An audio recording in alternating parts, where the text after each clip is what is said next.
round. Everybody's strong at the first round, but they're not as strong as the fight go on. So that's why we thought I kept pressing it. Yeah. Could you feel or could you see or sense that he was starting to weaken as the rounds were going?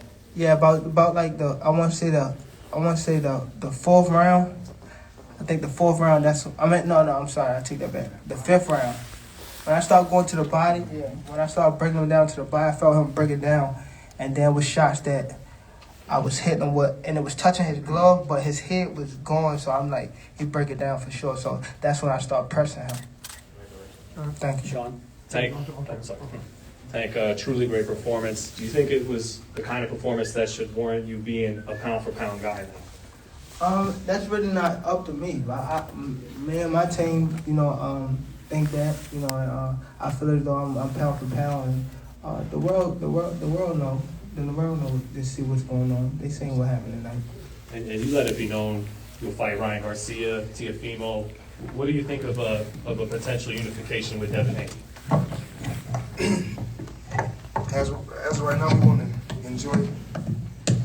Tank got a long training camp. Jake. And we really want to enjoy this victory. Soon as a fight is over, the first 10 seconds, who do you want to fight? Tank is the top dog. Tank is on pay-per-view for a reason. Tank is where he's at for a reason. So we don't want to come up here and call different names. Oh, we want to fight him. We want to fight him. We don't want to do that. What we want to do is let him go home and enjoy himself with his family, his daughter, his team, and then we'll talk about that probably, 20, 30 days from now. But he should be able to enjoy his victory. Why every time a fighter fight, who you want to fight next? He's putting himself, I put him in a position so he can do the same thing that I did. Fight when he want to fight, and fight who he want to fight. He's the top dog. And he's going to keep going out there, proving to the world that he is the best. And I'm so proud of him. Like I said before, I'm so proud of him. No matter what, when things are said, when you hear certain things in the media about me and Tank, no matter what you hear, I'm gonna always love him unconditional. Same way I love my other two sons and my two daughters, I love him the same way. I only want the best for him. And I'm probably happier than he is. I'm proud of him. So proud of him. And I didn't come onto the other side as far as to become a promoter to not share what I had that what I lived before. I'm glad that it's him. I'm glad that it's him now. He deserved it. And like I said before, and I'm not going to stop saying I'm so happy for him. Marcos? Tank, I felt you showed a lot in this fight, like how versatile you really are. I know, Coach Calvin, you had mentioned that there hasn't been an opponent that's really brought the boxing out of Tank. Did you feel that Leo brought some of those things that you guys hinted about earlier in the week? And if you want to chime in on that also? Well, when we was boxing All Access, I thought he was going to box more and actually go back to his old way of fighting. And that's what makes Leo a great champion, because he's always going to fight. You get what I'm saying?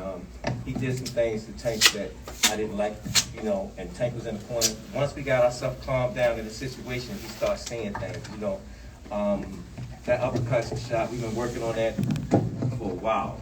You get what I'm saying? If you look at the playback, you'll hear when I tell him to shoot the uppercut to the ceiling. He threw it just right. He was open for it a long time ago, but he just kept blocking like Tank say, so he had to switch up his shots and everything. But Leo was pushing the issue, coming to him, which caused that we noticed that when Tank was coming out, he was hitting him in the body a lot. That's why Tank actually got that gas. He took chances, and when the right time was, hit you with the elbow. But at the end of the day, he closed the show. And Tank, if you want to expand on that, did you feel that you showed more than what people thought of you before as just a power puncher? Do you feel that you showed that you could box, that you have defense, that you can move and all that? Yeah, but I think I ain't really showed that much of it as far as what I have all my tools. But I'm just glad I got the victory, and Leo safe, and everybody can go home to their family. Okay, one more over here. Removing who from the equation, do you feel you're better suited to fight at 130 or 135, or can you fight at both? I can fight at both. I think so. Just just the best opportunity. I'm in the best opportunity. Yeah, I'm definitely champion at both. I'm champion at both. Yes. All right, we're going to take some questions from Zoom. We're going to start with Stephen Hayes. Stephen, if you unmute, you can go ahead. Hey, Tank, congratulations on the victory. Thank you. Were you surprised that he took your power so early on? I didn't really catch him clean. I ain't throw nothing that hard in the beginning of the rounds. And when you saw that uppercut, when you saw the opening for that uppercut, did you know it was over then? No, I actually didn't know, but as soon as I hit him, it was like he went all the way back. So I'm like, damn. Appreciate you, man. Congratulations again. Yeah. All right, thanks, Stephen. Let's hear from Cameron Buford. Cameron, go ahead. Hey, Tank, congratulations on a big win. Thank you. How early in this fight did you recognize that you had the speed and power advantage? I knew that coming into the fight, but there was times that he caught me a couple times, so it's really like speed didn't matter. It was just right timing. So it was basically me get my timing right, get my footwork, and just once you first go in there, you get anxious, but once you go a few rounds, then you settle down. That uppercut that left you were sitting on that, you were waiting on that from early in the fight. Was that the plan going into a fight? Calvin talked about you guys who had worked on that, but was that the plan to combat to counterpunch his style, his punching style, his flurry of punches that he was gonna come with? We definitely worked on it in the gym, but I think that wasn't the main. We were just working on, just be able to, stand his, his output and things like that. And we definitely worked on the uppercut too, but it was just mainly, he was just coming in with his arms was longer, he was taller, and he was coming in with, his head. We knew coming into the fight, that's how you fight. What would you rate this in your performance? Is this your best fight yet? What would you rank this? I wouldn't say best fight yet, but I can't really rank it right now. Well, I got the knockout, so A, but I'll watch over it. Okay. Congratulations again, Chief. Thank you. All right, thanks, Cameron.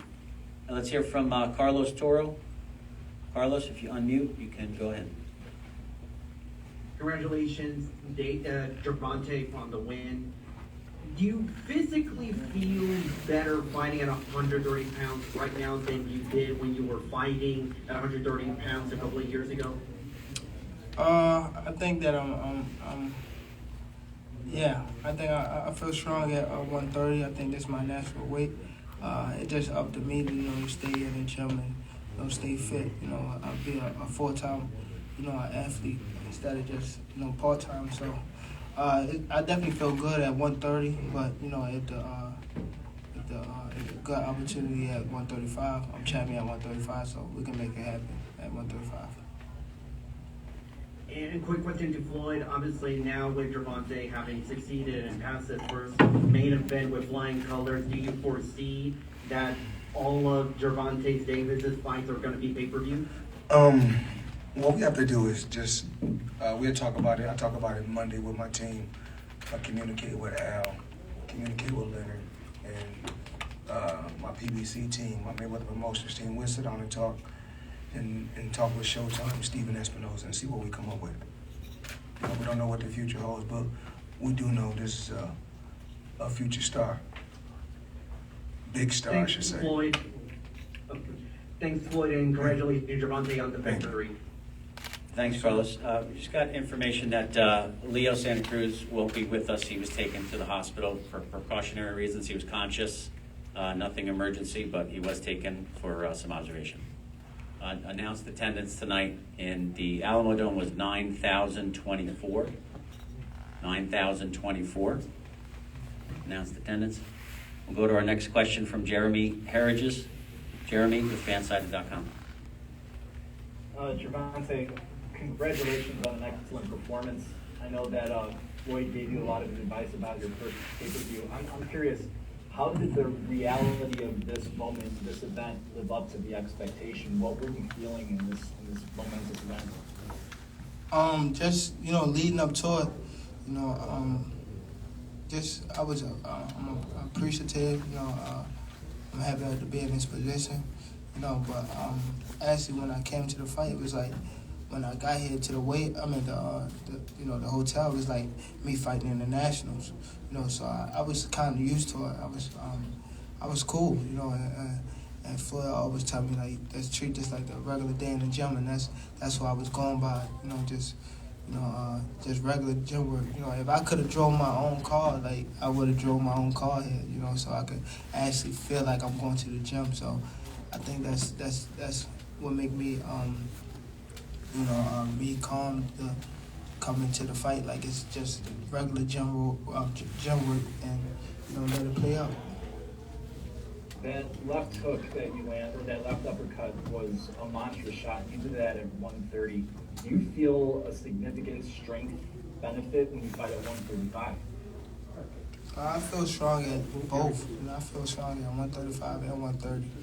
And it's actually what punch I hit you with. It's not just the uppercut. I knock Pedraza out with a hook. I knock Campbell out with an uppercut. And, just whatever punch I land, it's how I'm feeling. Well, it's paying off, and it looked excellent. Congratulations again. Thank you. All right, we'll take the next question from Richard DeOsio.